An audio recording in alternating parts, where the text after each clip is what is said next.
Cette vidéo a été entièrement réalisée avec mes voix off. Donc c'est pour cela que le son n'est pas comme d'habitude. Bonjour à tous, on se retrouve sur une toute nouvelle vidéo très spéciale. Parce qu'aujourd'hui nous sommes pas sur de Minecraft, mais j'ai décidé d'aller explorer le ciel nocturne. Et pour cela, l'application StarWalk 2 m'a été une très grande aide. Alors je vais vous faire un plutôt long résumé à propos de l'application StarWalk 2. StarWalk 2 c'est quoi? StarWalk 2 en fait c'est une application qui va vous permettre de vous repérer dans le ciel nocturne.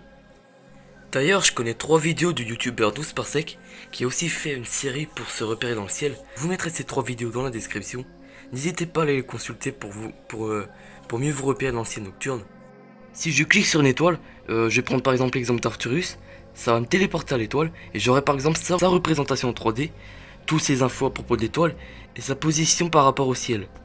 Et Arcturus est dans la constellation du Bouvier, donc si j'appuie sur le nom Bouvier, et ben ça va m'afficher la structure de la constellation. A gauche aussi il y a une espèce de frise qui va permettre de changer la longueur d'onde visible. Par exemple là on va se mettre en micro-ondes. En bas à droite il y a aussi une autre icône qui ressemble à une loupe. Et quand je clique sur cette fameuse loupe, ça va m'ouvrir une interface. Je vais pouvoir entrer le nom d'un objet précis, par exemple Saturne. Et ça va tout simplement montrer la position de Saturne. Il y a aussi une fonctionnalité que je trouve plutôt cool. Ça permet de voir où sont les étoiles par rapport à ton ciel à toi. Voilà, j'ai à peu près tout dit pour l'application StarWalk 2. N'hésitez pas à installer cette application pour découvrir le ciel nocturne. Cette application m'aide beaucoup et je pense qu'elle va aussi beaucoup vous aider. Alors oui, je sais que ma chaîne est censée être basée sur du Minecraft, sauf que l'astrophotographie et l'astronomie fait partie de l'une de mes plus grandes passions. Donc c'est pour ça que j'ai voulu faire part de mes connaissances durant cette vidéo. Et en plus, et ça fait un peu de rafraîchissement sur ma chaîne YouTube, étant donné que quand je varie de thème, c'est très bon pour le référencement. Donc c'est tout bénéf pour moi. Et en plus, ça vous fait une vidéo intelligente pour une fois. Il n'y aura pas de conneries dans cette vidéo, je vous jure. Ouais, il n'y aura pas de conneries, je vous jure, c'est vrai. Alors pour l'instant, il y a encore trop de lumière pour que je puisse commencer à faire l'observation nocturne. Donc j'attends encore 1 ou 2 heures avant que le soleil soit bien couché, avant qu'on puisse commencer à observer la lune et nos premières étoiles. Ça y est, ça fait au moins 1 heure que le soleil est déjà passé sur l'horizon. Je vais commencer à sortir mon télescope et le mettre à mon setup juste devant moi là. Et on va commencer à se préparer pour observer la lune.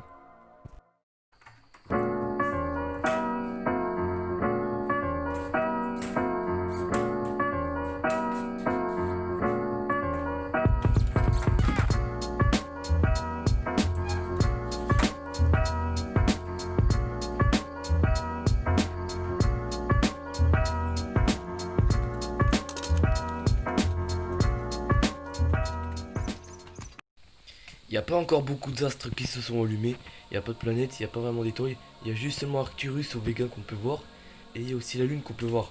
Donc je vais commencer cette observation avec la lune. Donc là je vais commencer à orienter mon télescope sur la lune. Ce que je vais faire c'est que je peux dévisser les vis, et ça va me permettre de glisser mon télescope beaucoup plus rapidement pour l'orienter sur la lune. Donc une fois que je m'estime être assez bien orienté sur la lune, j'aurai juste à visser les fameuses vis qui va faire en sorte que le télescope il bouge absolument plus du tout. Et j'aurai juste besoin d'utiliser les fameuses molettes. Vous avez l'exemple sous les yeux en fait. Pour savoir si vous êtes bien sur l'art sur lequel vous voulez observer, en l'occurrence moi c'est la lune. Et bien vous voyez l'espèce de vis qui ressort du télescope et le trou qui est en dessous du repère. Et bien si l'objet auquel vous voulez observer est aligné avec le trou en dessous du repère et en dessous du piquet, et c'est que vous êtes sur le bon chemin. Donc moi en l'occurrence je suis pas du tout dedans. Donc je vais devoir encore déplacer un peu le télescope.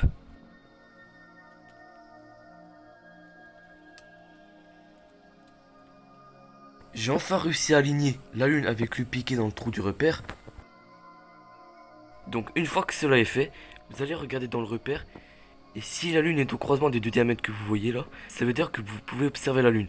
Sauf que moi j'étais absolument pas dedans. Donc je vais devoir encore bouger mon télescope. Là c'est bon. Il y a enfin tout qui est aligné, donc on va pouvoir commencer à observer la lune. Sauf que je vais avoir besoin d'optique. Donc je vais devoir utiliser mes fameux grossissements. J'en ai eu 3 qui ont été fournis quand j'ai acheté le télescope. Donc déjà j'ai le Super 25 mm. C'est le plus petit grossissement fourni avec le télescope. Ensuite j'ai le Super 10 mm. Celui-là c'est un grossissement intermédiaire. Et enfin j'ai le Barlow Lens. Celui-là, c'est pas le même grossissement que les deux premiers. Celui-là, en fait, il se combine avec les deux premiers grossissements. Donc moi, je vais pas utiliser celui-là. Je ne vais pas utiliser celui-là aussi. Je vais utiliser le Super 25 mm, donc c'est le plus petit grossissement. Il va me permettre de retrouver précisément l'objet auquel je vais observer.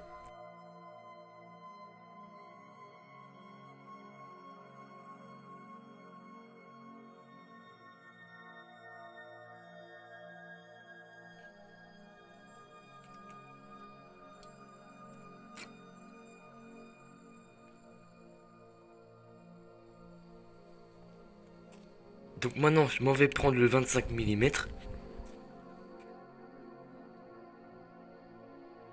Et je vais l'insérer dans le télescope.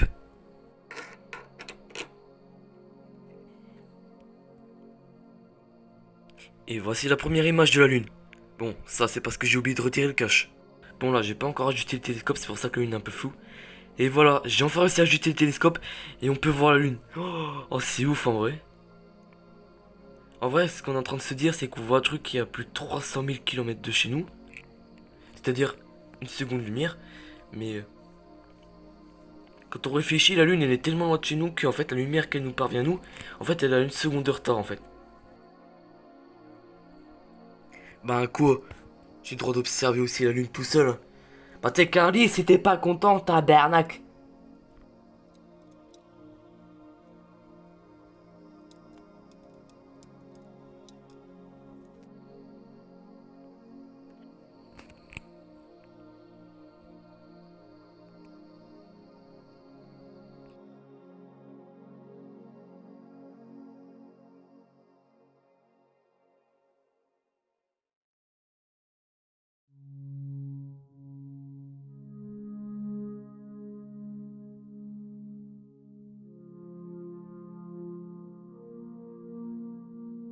Donc maintenant, j'ai braqué mon télescope sur un autre endroit du ciel.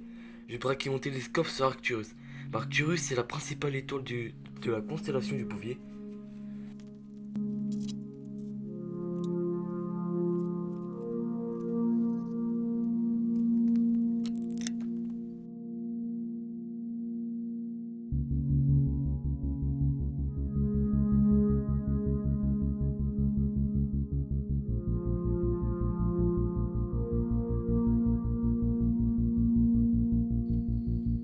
Bon, et ben maintenant j'ai fini mon observation nocturne.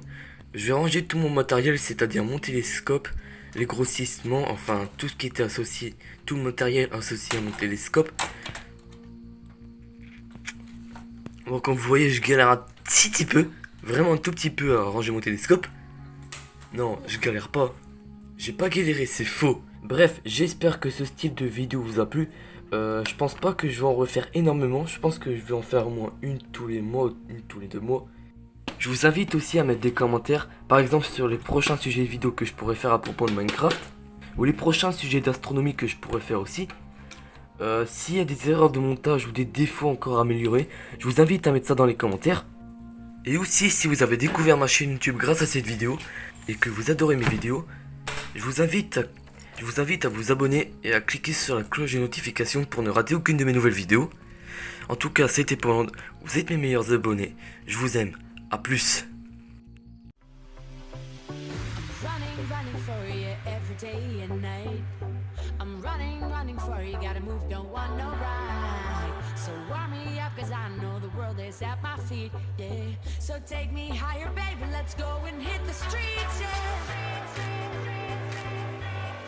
So I'll keep running, running, running for you.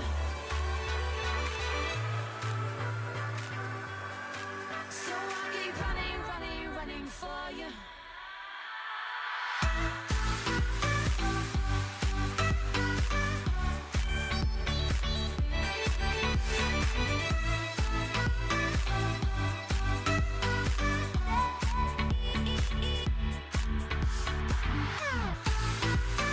Putain, on était presque à 10 minutes, fais chier.